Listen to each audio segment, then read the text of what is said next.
એક racket pedal રમત છે અને તાજેતરમાં તેની લોકપ્રિયતા વધી રહી છે. આ રમત 2 અથવા 4 ખેલાડીઓ દ્વારા બેડમિન્ટન કોર્ટના કદના કોર્ટ પર રમાય છે, જેમાં નક્કર પેડલ્સ અને પ્લાસ્ટિકની હોલો બોલનો ઉપયોગ થાય છે, જે વોલીબોલની જાળી કરતાં થોડી ઓછી જાળી પરથી મારવામાં આવે છે.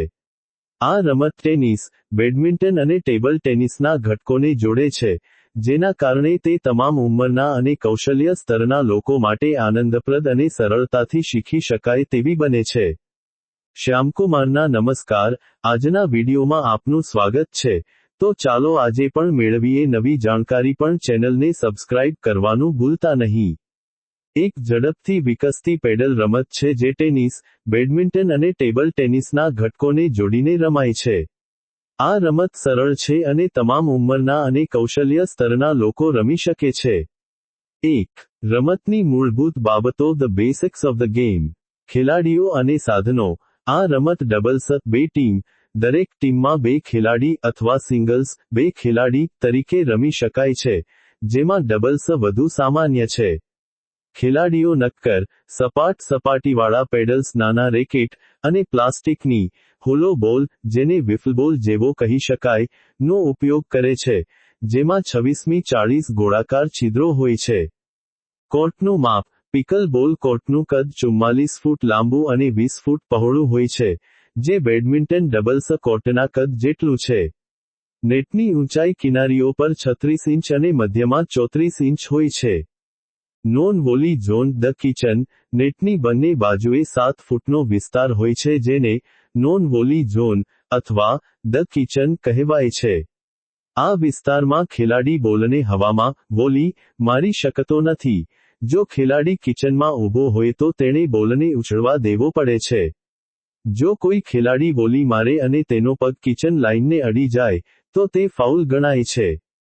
2. મુખ્ય નિયમો. કી રૂલ્સ.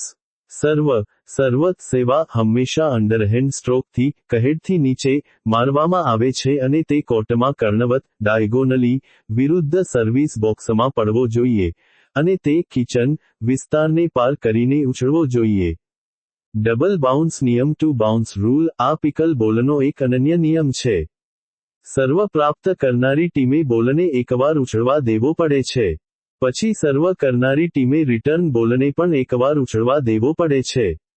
આમ, બોલ બંને બાજુએ એક વાર ઉછળી જાય પછી, ખેલાડીઓ બોલને ઉછાળ આપીને, ગ્રાઉન્ડ સ્ટ્રોક, અથવા હવામાં, વોલી મારી શકે છે. સ્કોરિંગ. પોઇન્ટ્સ ફક્ત સર્વ કરનારી ટીમ જ મેળવી શકે છે. જ્યારે સર્વ કરનારી ટીમનો વિરોધી કોઈ ભૂલ, ફાઉલ કરે ત્યારે પોઇન્ટ મળે છે. રમત સામાન્ય રીતે 11 પોઇન્ટની હોય છે, અને જીતવા માટે વિરોધી ટીમ કરતાં ઓછામાં ઓછા 2 પોઇન્ટ વધુ હોવા જોઈએ. 3. ડબલ્સમાં સ્કોરની જાહેરાત. ડબલ્સની રમતમાં, સ્કોરની જાહેરાત 3 નંબરો દ્વારા કરવામાં આવે છે. પ્રથમ નંબર, સર્વ કરનારી ટીમનો સ્કોર. બીજો નંબર, પ્રાપ્ત કરનારી ટીમનો સ્કોર. ત્રીજો નંબર, સર્વ કરનારી ટીમના 2 ખેલાડીઓમાંથી કયો ખેલાડી સર્વ કરી રહ્યો છે, 1 કે 2.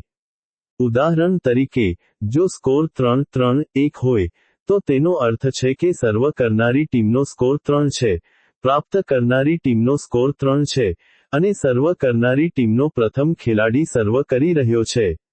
4. લોકપ્રિયતા અને ફાયદા. પિકલ બોલ તાજેતરના વર્ષોમાં સમગ્ર વિશ્વમાં અતિ લોકપ્રિય બન્યો છે કારણ કે તે શારીરિક શ્રમની દ્રષ્ટિએ ટેનિસ કરતાં ઓછી માંગણી કરે છે, પરંતુ છતાં સારી કસરત પૂરી પાડે છે.